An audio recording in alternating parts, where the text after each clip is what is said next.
Benjamin Franklin was another absolutely extraordinary figure. He had known Washington since the 1750s when they both served together during the French and Indian War, though he was a generation older than Washington.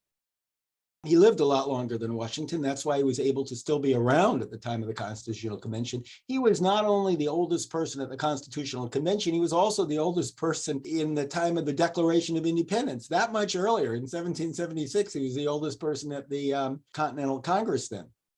What he had done in his youth, even more remarkably than Washington, and Washington's an impressive ride, is Benjamin Franklin went from virtually nothing. Poor family. He was an indentured servant learning the printing trade, but he was so brilliant and so quick. He fled his being an indentured servant, which was probably always why he was never sympathetic to slavery. He went out to the frontier then. He went out left from Boston and went to Pennsylvania where there was need for a printer, and he developed a thriving printing trade. He was a brilliant entrepreneur.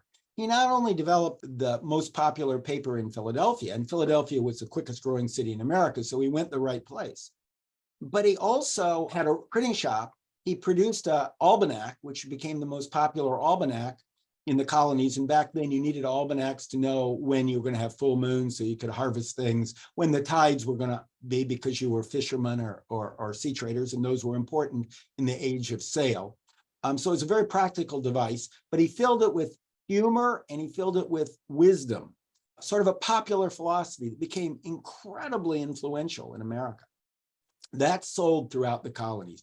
He ended up buying other print shops up and down the colonies, basically franchising out, and then integrated backward into timber and into paper mills, so that he ended up becoming one of the richest persons in the country from nothing, purely on the brilliance of his ability. And from there, he retired early, and sort of retired. He kept his ownership interest, so he was still getting investment income from all these print shops. He decided to become involved in public affairs. He became effectively the governor, the leader of Pennsylvania, a leader in the local affairs. So that's where he developed the first street lights and the first fire department, the first lending library.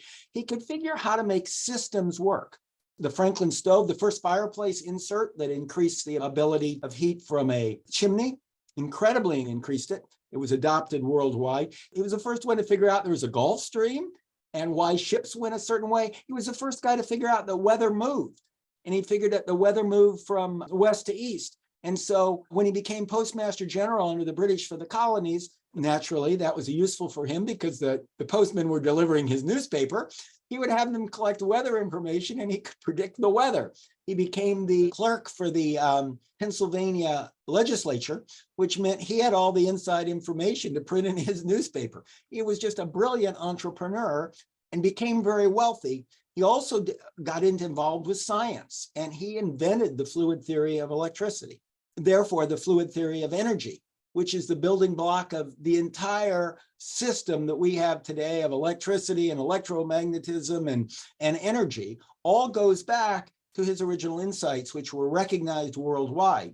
Then he becomes committed to the idea of America. Again, he's like Washington. He's an entrepreneur with businesses throughout the country and literally a global reputation.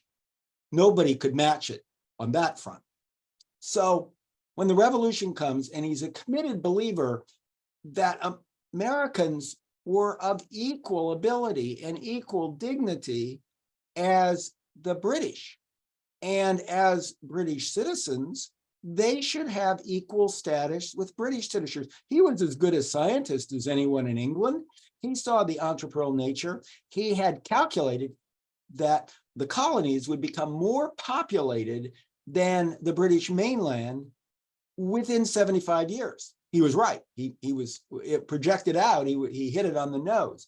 And he said, well, we should be represented in Parliament. And when Parliament would refuse to give Americans equal dignity, he became a supporter of revolution. And so he became an early advocate, as was Washington and John Adams, an early advocate of independence. He served as a in that Second Continental Congress. He was on the committee that wrote the Declaration of Independence. Everybody thought he'd write it, but he noticed that Jefferson was really good at that. So he had Jefferson work on the drafting of it, but then he rewrote it. And some of the phrases we love best are pure Benjamin Franklin. And then he becomes, because of his international reputation, becomes the ambassador to France, America's first ambassador, really to all of Europe initially. And he gets the loans because he's had such stature. He knows how to work with the French and get money from them when, why would they be supporting a rebel colony? Well, he knows how to play them off England. And he's the one who arranges to get the French, not only money, but French troops and the French Navy. And it's his getting the Navy to come over at that Battle of Yorktown, which makes Yorktown a victory. He gets French troops at Yorktown, which is a decisive win. There are more French troops there than there are American troops. And of course, what bottles in the British is the French Navy, which Franklin has arranged. So he was as central as Washington. He was probably equal with Washington as responsible for American independence. And then for the same reasons as Washington, he sees afterwards, he then serves as governor of Pennsylvania, elected 3 times, the second 2 times unanimously, for the same reasons. He has this vision of America, especially in America that will expand and grow on the frontier just as he did. And he sees the need for a national market economy. And he sees a need for a national defense. Remember, he'd led the Pennsylvania militia during the French and Indian War. And so with a like mind of Washington, he accepts it in his 80s to serve at the Constitutional Convention, where he is pushing those same issues. A strong, effective national union that will control international and interstate commerce and ability to tax and spend for the national welfare, including building a military that is able to defend the frontier and defends America's place in the world, basically. Remember, at that time, not only was it the frontier with the Native Americans, but even more of greater concern was Canada with Britain. Britain was still ruling Canada right up on the northern frontier. And he was suspicious of the British, just as somebody like John Adams was. And so he went to the convention to show his status. The convention came to him, literally came to him. The Constitutional Convention was held 3 blocks from his house. Many of the private meetings took place in his home. When the first delegates arrived, he invited them all over. Washington, when he arrived, he went that first day. Even before unpacking, he went to play a courtesy call on Franklin.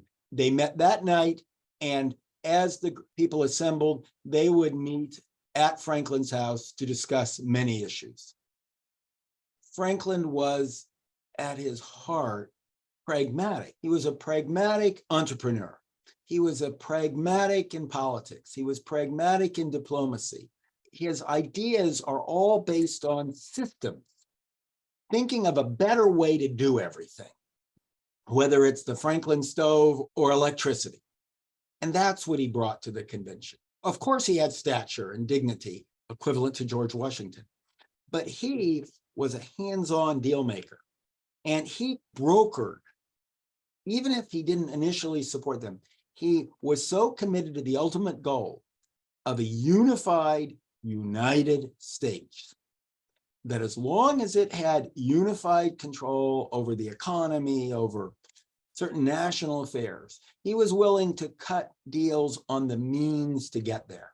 So things like the so-called Great Compromise, where the states end up with 2 senators each and the House is proportional. That's really Franklin's idea. He has this nature, has done this all his life.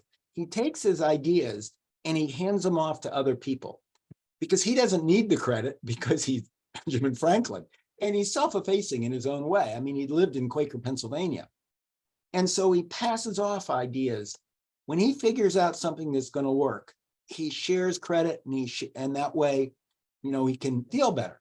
And so things like that, he works on compromise after compromise of what may end up making the final system work.